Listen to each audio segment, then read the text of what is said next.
ಇವತ್ತು ಮಕ್ಕಳು ಒಬ್ಬೊಬ್ಬರೇ ಮಕ್ಕಳಿರ್ತಾರೆ ಸರ್. ಒಬ್ ದಂಪತಿಗಳಿಗೆ ಒಂದೇ ಮಗು ಇರುತ್ತೆ. ಆ ಮಗುವಿಗೆ ಅವಶ್ಯಕತೆಗೂ ಮೀರಿ ವಸ್ತುಗಳನ್ನು ಕೊಡಿಸೋವಂಥದ್ದು. ಅಯ್ಯೋ ನಮ್ಮ ಮಗು ಹತ್ರ ಎಲ್ಲ ಇರಬೇಕು, ನಮ್ಮ ಮಗು ಹತ್ರ ಚಿಕ್ಕ ಫೋನ್ ಇರಬಾರ್ದು, ದೊಡ್ಡ ಫೋನ್ ಇರ್ಬೋದು. ಈ ರೀತಿ ಪೇರೆಂಟ್ಸು ಸಹ ಮಕ್ಕಳ ಮೇಲೆ ಮಕ್ಕಳನ್ನು ಈ ರೀತಿ ಒಂದು ಚಟಗಳಿಗೆ ದಾಸರಾಗೋದಕ್ಕೆ ಕಾರಣರಾಗ್ತಾ ಇದ್ದಾರೆ ಅನಿಸುತ್ತಾ ಸರ್? ಹೌದು, ತಕ್ಕ ಮಟ್ಟಿಗೆ ಇದರ ನಿಯಂತ್ರಣ ಮಾಡಬೇಕು.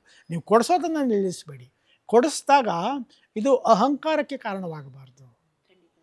ಇದೊಂದು ನಿನಗೆ ತುಂಬ ಶಕ್ತಿ ಇದೆ, ಬೇರೆಯವರಿಗಿಂತ ನೀನು ಉತ್ತಮ ಅನ್ನುವಂತಹ ಭಾವನೆಯನ್ನು ಹುಟ್ಟಿಸಬಾರ್ದು ಅನ್ನುವಂತಹದ್ದನ್ನು ಪೋಷಕರು ತಿಳ್ಕೊಬೇಕು. ಅಂದರೆ ನೀವು ಏನೇ ವಸ್ತು ಕೊಡಿಸಿದ್ರೂ ಇದಕ್ಕೆ ಪಾಸಿಟಿವ್ ಸೈಡು ಇದೆ, ಉಪಯೋಗವೂ ಆಗುತ್ತೆ, ದುರುಪಯೋಗವೂ ಆಗುತ್ತೆ.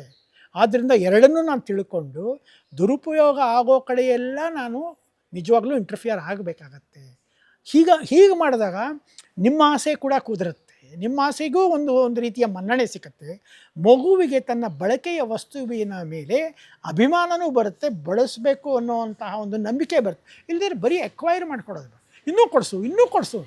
ಕೊಡಿಸಿರೋದು ಏನು ಮಾಡ್ತೀಯ ಅಂದರೆ, ಕೊಡಿಸಿರೋ ತೃಪ್ತಿ ಕೊಡ್ತಾ ಇಲ್ಲ. ಯಾಕೆ ಕೊಡ್ತಾ ಇಲ್ಲ? ನೀವು ಅದಕ್ಕೆ ಮನ್ನಣೆ ಕೊಡ್ತಾ ಇಲ್ಲ. ಪೋಷಕರನ್ನ ನಾನು ದೂಷಿಸ್ತಾ ಇಲ್ಲ, ಆದರೆ ನೀವೇನು ಮಾಡ್ತೀರಾ, ನಮ್ಮ ಮಗು ಬೇಕು ಅನ್ನೋವಂತಹ ಒಂದು ರೀತಿಯ ಭ್ರಮೆ ಸೃಷ್ಟಿ ಮಾಡ್ಕೊಂಡ್ಬಿಡ್ತೀರ.